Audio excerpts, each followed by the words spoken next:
Hello and welcome to Daily News Simplified, an answer to what, why and how of newspaper reading. Today we will discuss the articles displayed on the screen from the daily edition of the Hindu newspaper dated 5th May 2019. So let us start our discussion. Now this article on page number 14 talks about the Maruti Suzuki, which is the leading automobile maker in India, to phase out production of diesel models from April 1, 2020. And this is being done in order to comply with the Bharat Stage 6 emission standards. Now previously the Supreme Court had observed that the Bharat Stage 4 vehicles should be banned in India from April 1, 2020 onwards, and their sale should not be allowed after 1st April 2020.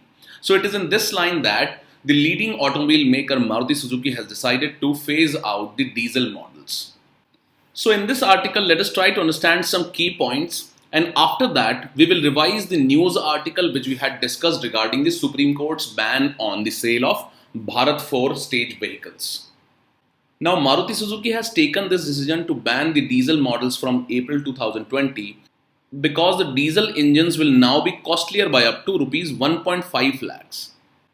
Further, the difference of price between the diesel and petrol after the diesel has been deregulated has narrowed down. And that is why the consumers don't find it attractive to buy the diesel vehicles anymore. And as Maruti has witnessed downfall in the sales of diesel models, it has decided that it will phase out the diesel models from April 2020. And further, as we know that diesel is environmentally a heavy polluter. And that is the reason why the diesel vehicles are not being considered as attractive by the consumers because they are not environment friendly. Now, one important report which is highlighted by this news article is the World Air Quality Report of 2018. So in this regard, you should note that it was released by IQ Air Visual, and this can be an important aspect for us from the preliminary examination point of view. Now, after understanding the rationale for Maruti Suzuki to ban the diesel models from April 2020 and the World Air Quality Report released by IQ Air Visual, let us understand the BS6 norms which will be implemented from April 2020. Now this we have already discussed in a previous DNS video. So here what we will do is that we will revise that video. Further, that video also covers some of the aspects related to the pollution related questions which have been asked in the preliminary examination.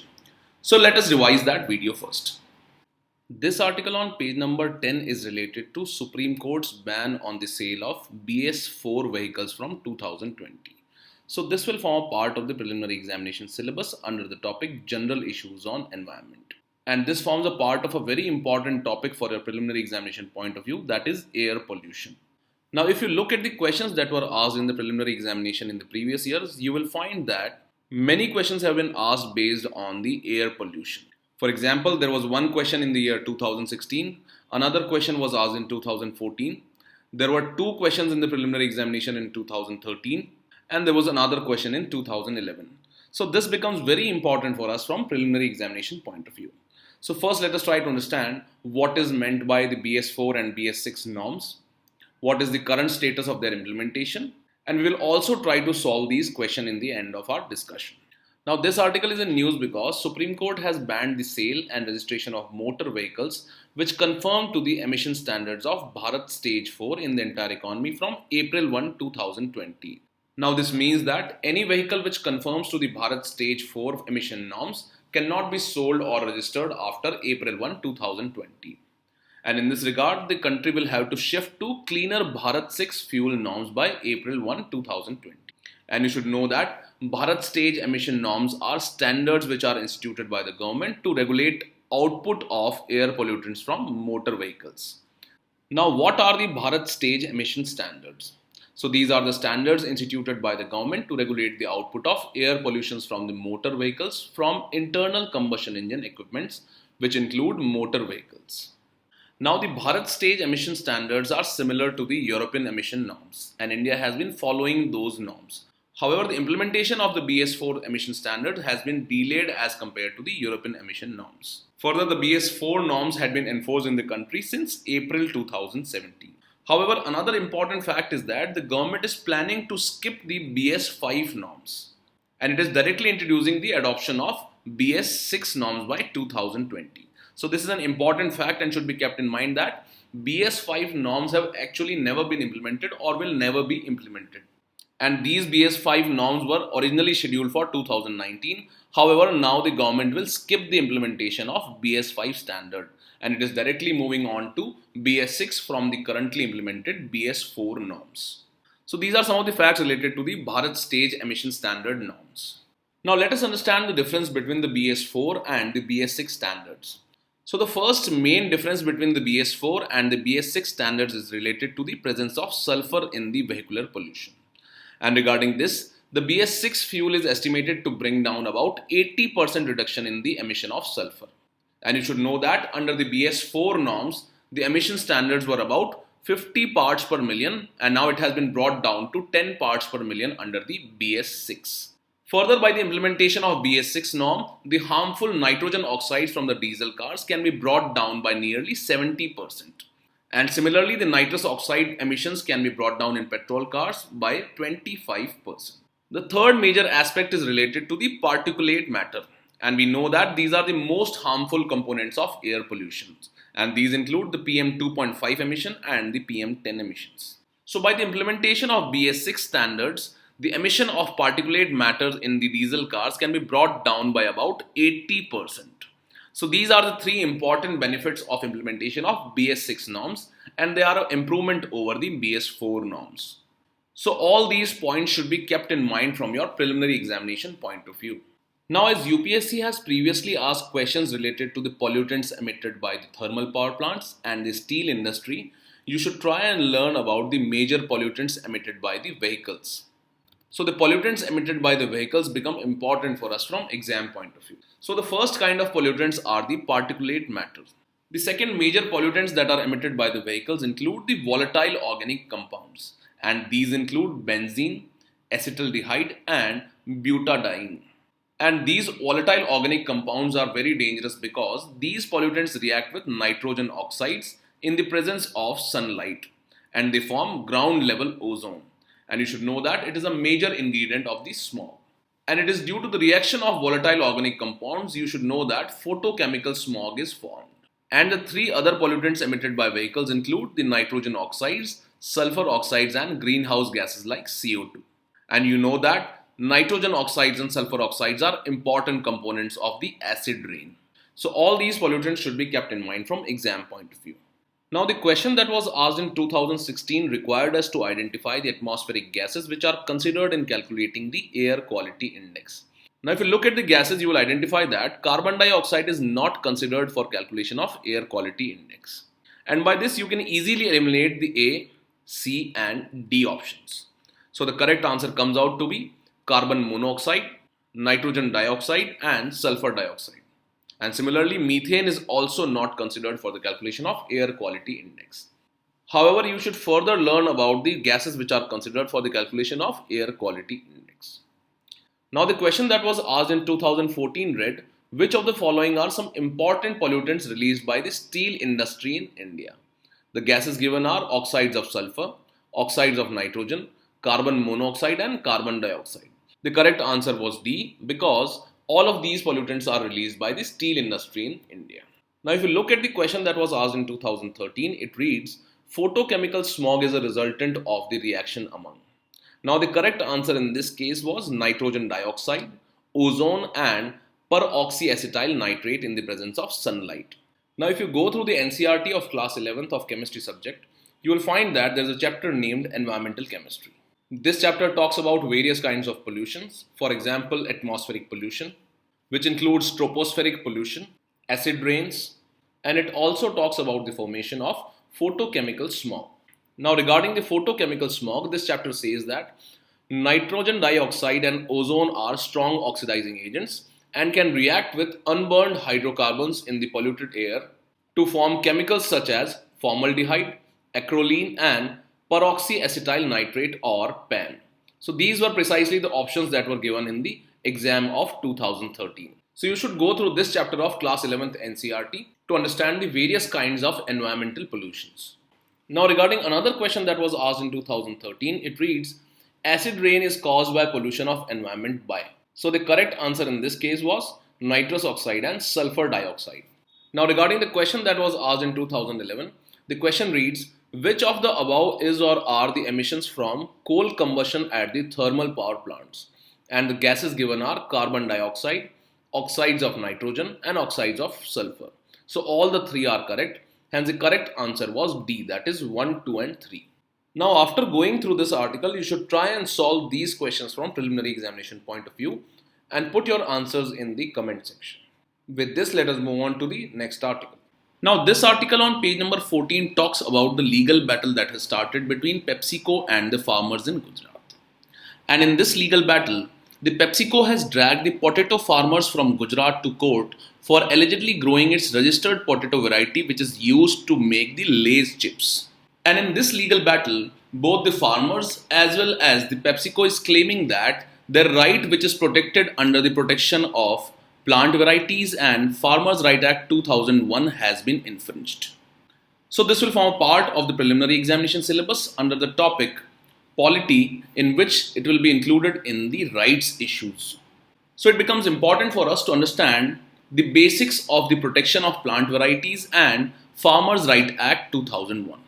And one of the important aspects which is highlighted in the article itself is that the Protection of Plant Varieties and Farmers' Right Act was enacted in 2001 to comply with the WTO's agreement on trade-related aspects of intellectual property rights, or the TRIPS, which can be an important aspect for us from the preliminary examination point of view.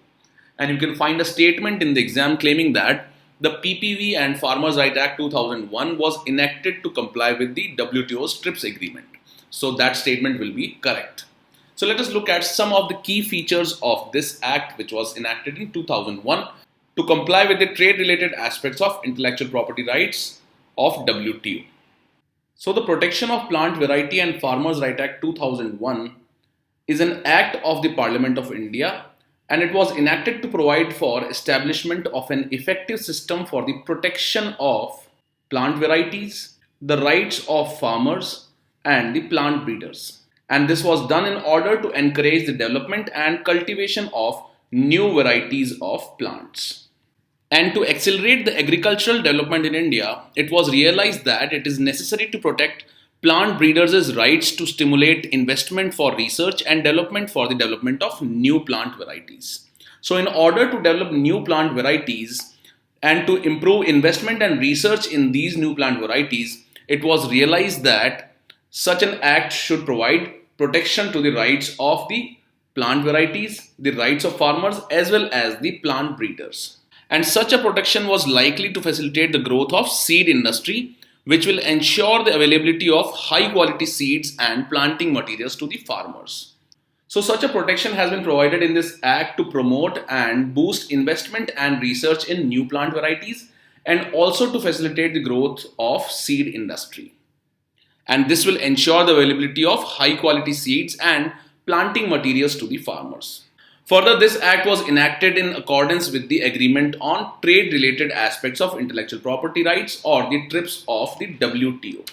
And as India signed the TRIPS agreement under the WTO, India enacted the Protection of Plant Varieties and Farmers' Right Act 2001. So in accordance with the principles of the TRIPS, it provides intellectual property rights to the plant breeders, researchers and farmers. And under this act, the rights are provided for a new variety and the denomination which has been assigned to this variety by the breeder. So for example, the PepsiCo has provided a brand name to this variety of potato. So that is also protected under this act. However, certain rights have also been provided to the farmers in this act. Now under this act, the farmers are entitled to save, use, sow, resow or exchange or sell their farm produce, including the seed of a registered variety, in an unbranded manner. So the farmers can also use the variety of seeds which have already been registered by other companies or other farmers. However, in using those seed varieties or the registered seed varieties, they will have to sell or exchange their farm produce in an unbranded manner, which means that the farmers cannot sell this variety which has already been registered by other persons under the name of a new brand. And if a farmer's variety is registered under this act, it is exempted from the payment of any fee. Further, the protection is provided for almost 15 years in case of trees, and 18 years in case of wines. Further, the farmers can claim compensation if the registered variety fails to provide expected performance under the given conditions. So, for example, if the PepsiCo indulges in contract farming with farmers of a particular area, and if that variety does not provide expected performance, the farmers can claim compensation in such a scenario. So, this is also one of the important rights that have been provided to the farmers. Now, the rights that have been provided under this act to the person or the company which registers a variety of plant or seed, they have an exclusive right to produce, sell, market, distribute, import and export that kind of variety. Further, if these rights are compromised, then civil and criminal remedies have been provided in this act. However, if a company tries to monopolize a kind of variety of seed, the government has provided benefit sharing and compulsory licensing in case of registered variety. And the government can invoke the provisions of benefit sharing and compulsory license in case the registered variety is not made available to the public at a reasonable price. And in case of compulsory licensing, the government can provide rights to another company to produce or use that kind of seed variety so that the prices become low and the company is not able to undertake the monopolistic business policy. Further, this act provides for compensation to rural or village communities if any registered variety has been developed using any variety in whose evolution such village or local community has contributed significantly.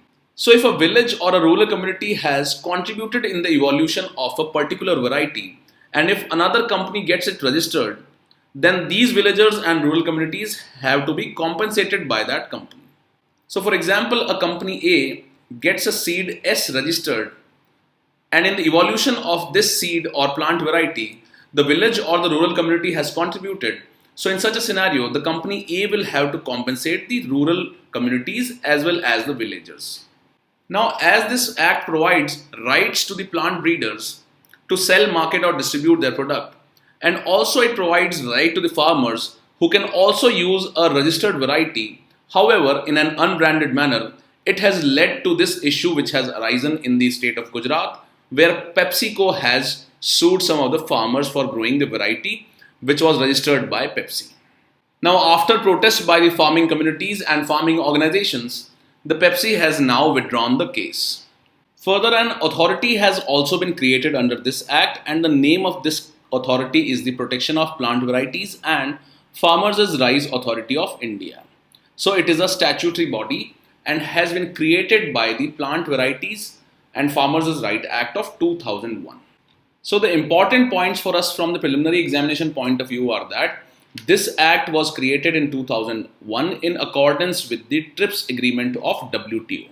Further, this act provides intellectual property rights to the variety as well as the denomination which is assigned to it by the breeder. Further, it provides rights to farmers, and under these rights, the farmers can use already registered variety of seeds, however, in an unbranded manner. Further, it also has provisions of benefit sharing and compulsory licensing, and also an authority has been created under this act. So these are few important aspects for us from the preliminary examination point of view. With this, let's move to the next article. Now, this article on page number 3 in the Sunday magazine talks about a topic from Art and Culture. And it talks about one Suraya Hassan Bose, who is a textile revivalist and has spent her entire lifetime for reviving forgotten weaves like the Himroo style and the Mashroo style. Further, this article talks about various types of textiles, and in this it has mainly talked about the Himroo, Mashroo, Paithani, Ikat and Kalamkari. So let us look at all these one by one, and they can be important for us from the preliminary examination point of view under the topic Art and Culture. So the first is the Himroo fabric, and it is made up of silk and cotton and is locally made in Aurangabad. Further, it was brought to Aurangabad in the reign of Muhammad Tughlaq, and this was when he shifted his capital from Delhi to Daulatabad. And this Himroo fabric uses Persian designs and is very characteristic and distinctive in its appearance. And you can see in this picture shawls made up of Himroo fabric. Further, regarding the Mashroo textile, it was woven for Muslim communities. And this textile is created by mixing silk and cotton threads. And in the creation of this textile, It is made sure that cotton is on the one side and the rich silk is on the other side. Further, the port town of Mandvi in Gujarat in the Kutch region is famous for this Mashroo textile style. And it was a royal craft which was produced in large quantities until 1900s for local elites and export markets. Now the Paithani sari is a variety of sari which has been named after the Paithan town in Aurangabad in Maharashtra. And these saris are woven by hand. Further, they are made of very fine silk, and these saris are characterized by borders of an oblique square design and a pallu with a peacock design. So as can be seen in this picture, it has a peacock design at its end. Now Ikat is a dyeing technique which is used to pattern the textiles, and it uses resist dyeing method. Now regarding the resist dyeing, you should note that it is a traditional method of dyeing the textile with patterns. And these methods are used to prevent the dye from reaching all the cloth and thereby creating a pattern and the ground. So this resist dyeing method is used so that the dye does not spread on the whole cloth and it remains restricted to the area where it is required.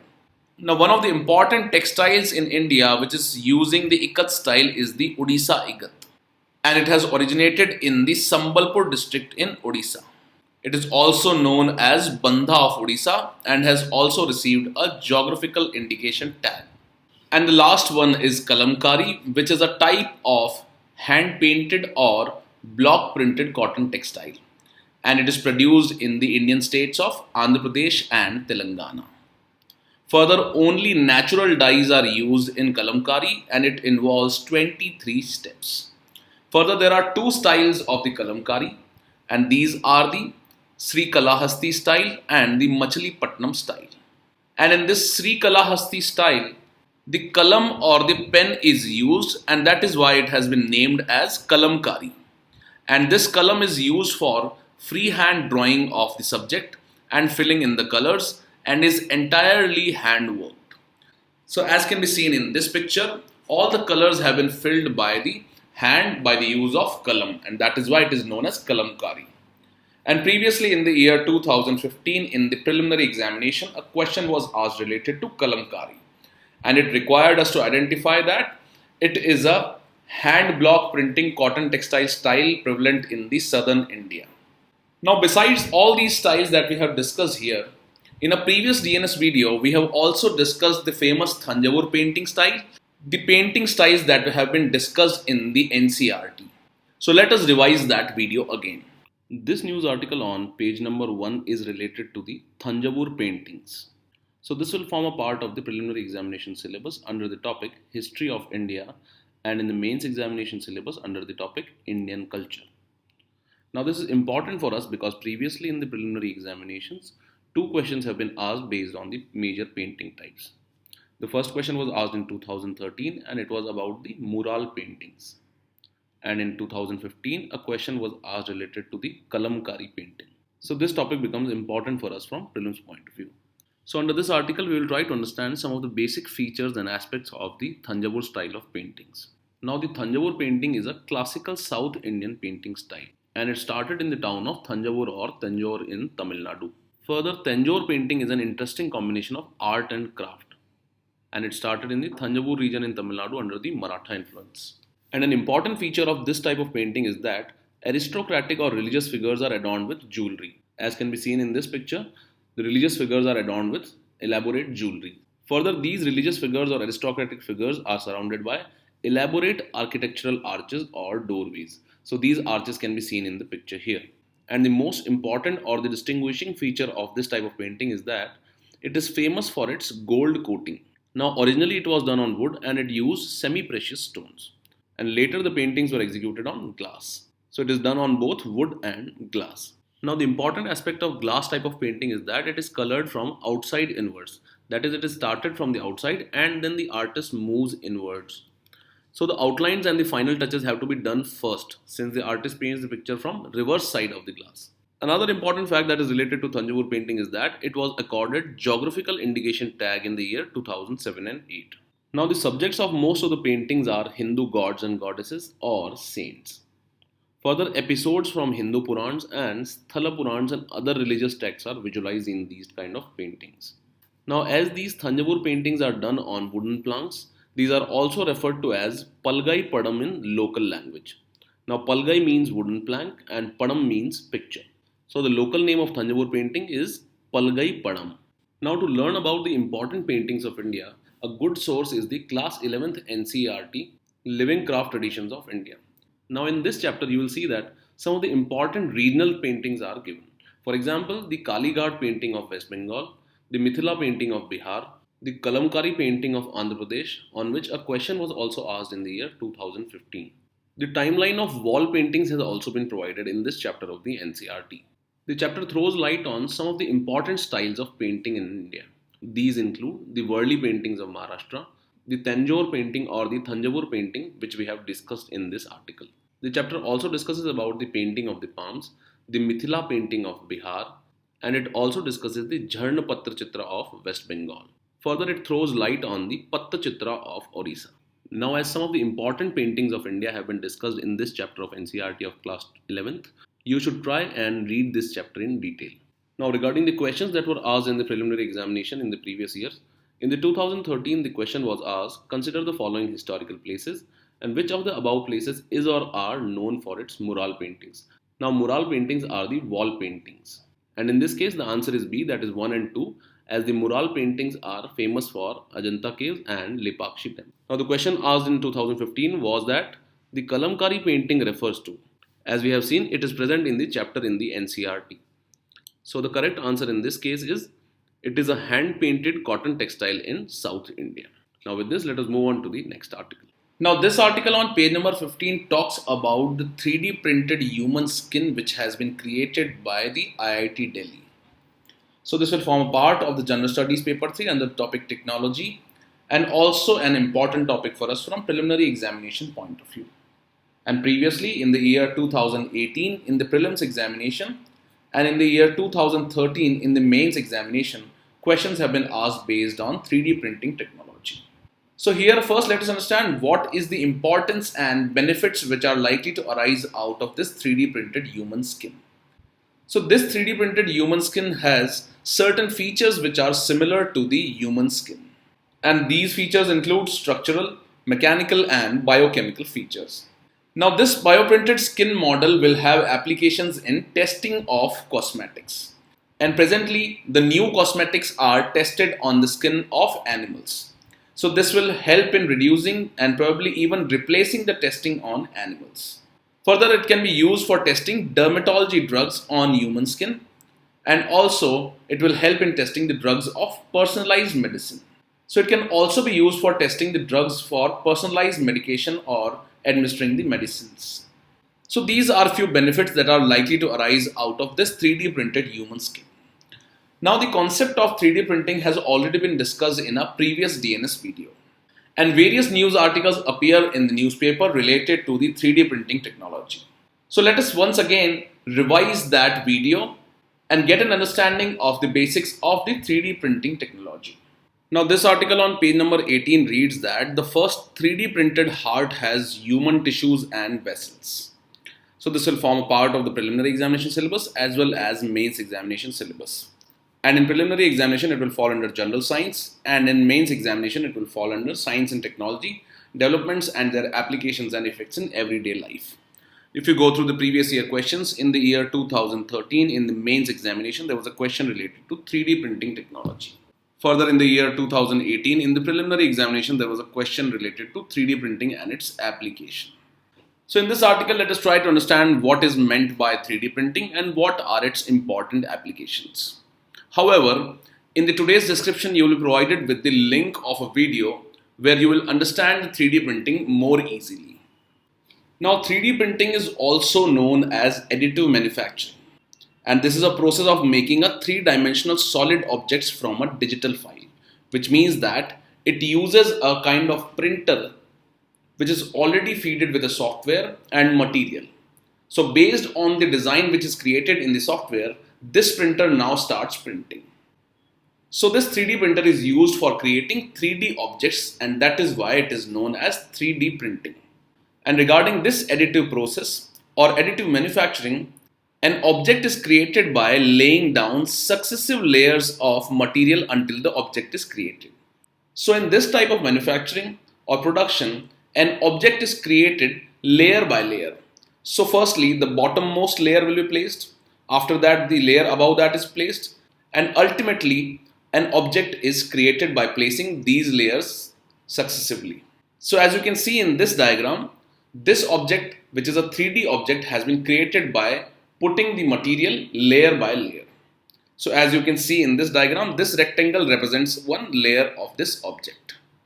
And the thickness of these layers can be decided according to the requirement.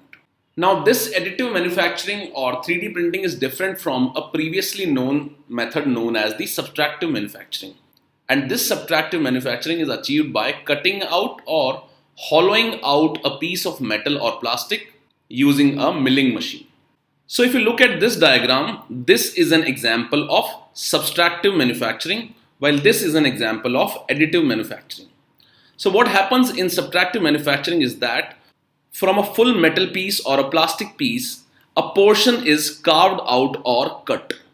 And that is how you create an object which has this hollow space. However, in case of additive manufacturing, the material will be fed in a 3D printer, and this 3D printer will create the object or manufacture the object layer by layer.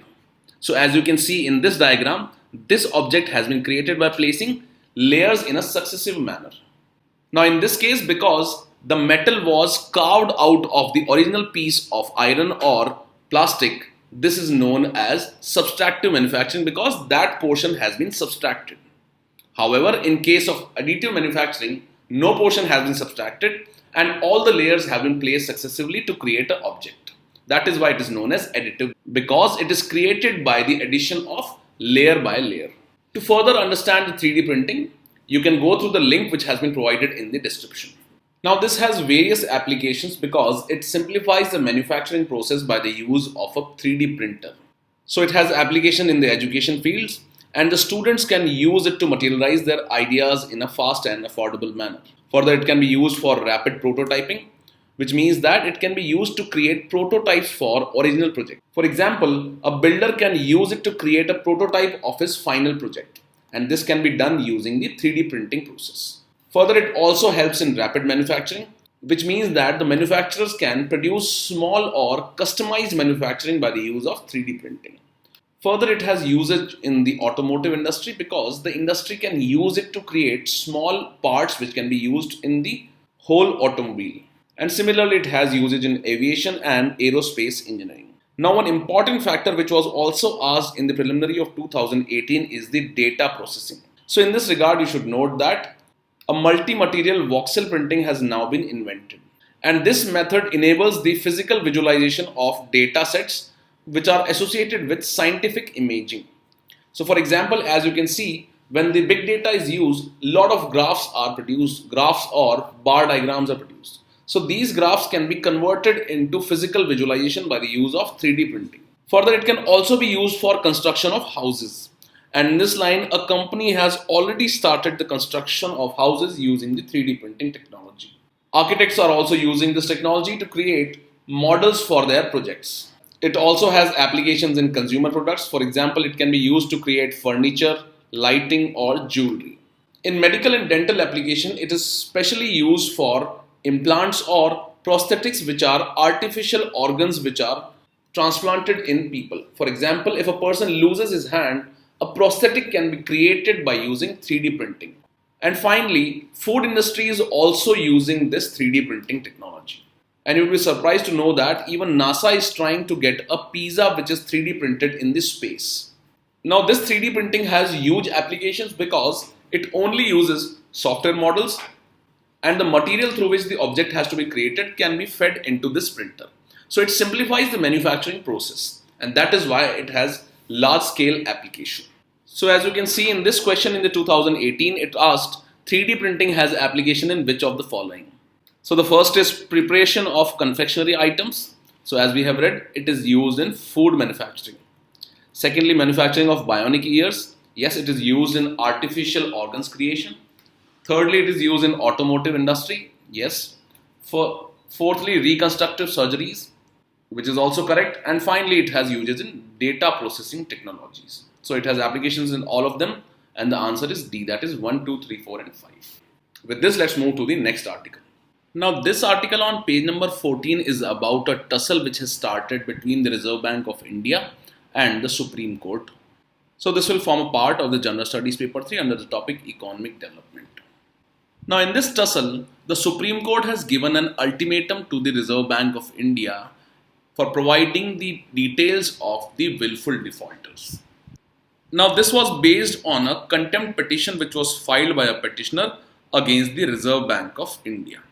And this petition was filed against RBI for not following the 2015 Supreme Court judgment, where the court has asked the Reserve Bank of India to disclose the names of defaulters under the RTI Act of 2005. Further, in January 2016, the RBI again refused to comply with the demands made by the activist under the RTI Act to disclose the copies of annual inspection reports on banks, despite the orders of Supreme Court. The RBI also refused to provide information regarding the losses which were suffered by the banks and the fines which were imposed on the banks by the RBI for violating various norms. And this has been based on the disclosure policy by the RBI. So despite the Supreme Court's orders, the Reserve Bank of India has not furnished information regarding the banks who have violated the banking rules as well as the names of willful defaulters. And RBI is doing so based on its disclosure policy, which it has recently revised. Further, the Supreme Court has recently struck down the February 12, 2018 circular of Reserve Bank of India and has declared it as unconstitutional and ultra vires. So let us first understand what was this February 12 circular all about, what are the basics of the disclosure policy of RBI, and also what are the arguments of RBI in not providing the information which is required by the petitioner. And finally, we will look at what is the stand of Supreme Court in this matter. Now, the February 12, 2018 circular of the RBI was circulated in the background of the development of Insolvency and Bankruptcy Code of 2016.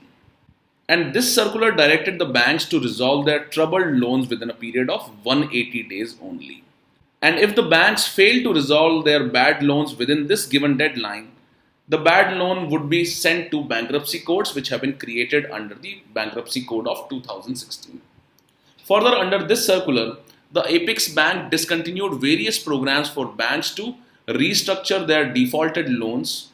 For example, the corporate debts restructuring, sustainable structuring of stressed assets or the S4A, strategic debt restructuring, etc.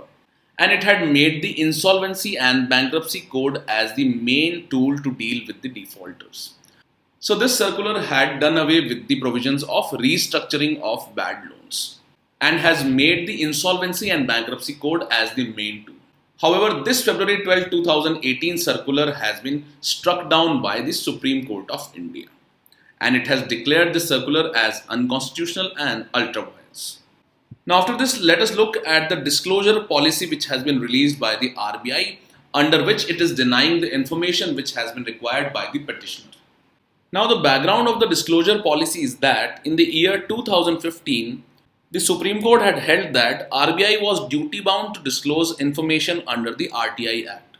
However, in 2016 and 17, RBI came up with this disclosure policy which prevented disclosure of sensitive information. And this policy was brought out despite the Supreme Court's judgment in such disclosure cases. Now, the arguments of RBI on this disclosure policy are that the RBI can withhold any information that was in nation's economic interest.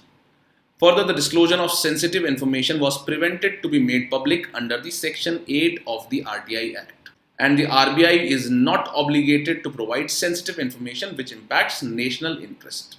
Further, RBI provided that under the Banking Regulation Act of 1949, annual inspection of reports can only be disclosed if it has been approved by the central government for publishing such reports. Further, according to the RBI Act of 1934, the sensitive information of banks is confidential and cannot be disclosed. And this is because the banks provide such sensitive information to the RBI on the basis of A relationship which is based on mutual trust between the RBI and the bank, which is known as fiduciary relationship. So these are the arguments which have been provided by the RBI for not disclosing the information, or rather sensitive information, to the RTI petitioner. Now the Supreme Court has directed the RBI to withdraw its disclosure policy, and it has cautioned that any future violation of the court's order by the RBI will be treated as in contempt of the court. Providing arguments for withdrawing the disclosure policy, the court has said that the disclosure of information under the Section 8 of the RTI is prevented only if withholding such information serves a larger public interest. However, in this case, withholding information about the defaulters did not serve any public interest. Also, the court has said that the RBI obtains information from the banks as a monetary regulator, and it has been provided in the Banking Regulation Act and the RBI Act. So that is why, as per law, the RBI is duty bound to disclose the information of defaulters, because it is a monetary regulator under the Banking Regulation Act and the RBI Act. So this is a developing story, and let us wait the story to unfold further. With this, let's move to the next article. Now, after going through today's discussion, let us try these questions from preliminary examination point of view. Answer for these questions will be displayed after 5 seconds. So the first question reads, consider the following statements about protection of plant variety and Farmers' Right Act 2001. The first statement reads, this act was enacted to comply with WTO's agreement on TRIPS, which is a correct statement. The second statement reads, under this act, farmers are entitled to exchange or sell their farm products, including seeds of a registered variety, under another brand name. Now this aspect is incorrect, because they can although exchange or sell the produces of registered variety of seeds, however they can use them or sell them and exchange them in an unbranded manner, or they cannot use another new brand name for these products. So the correct answer is A, that is 1 only. Second question reads, consider the following places, the art and the place where it is prevalent. The first is Paithani sari, and the place is Rajasthan, which is an incorrect match because it belongs to Maharashtra and Aurangabad in Maharashtra. The second is Mashroo textile in Gujarat, which is a correct match because it is prevalent in the Kutch region of Gujarat. Third is Kalamkari in Kerala, which is also incorrect because it is prevalent in Andhra Pradesh and Telangana. So the correct answer is A, that is 2 only. Further, you should try these 2 questions. Answer for these will be displayed after 5 seconds. The third question reads, consider the following pairs, paintings and the place where they are prevalent. The first is Kalighat paintings, and the place is West Bengal, which is correct. Second is Worli paintings in Maharashtra, which is also correct. Third is Pattachitra and Odisha, which is also correct. The correct answer is D, that is 1, 2 and 3. The next question reads, consider the following statements about Thanjavur style of painting. The first statement reads, this style flourished in Tamil Nadu under Maratha influence, which is a correct statement. The second statement reads, it is distinguished by its gold coating, which is also correct. Hence the correct answer is C, that is both 1 and 2. With this, we have come to the end of today's discussion. Now let's move on to the question for the day.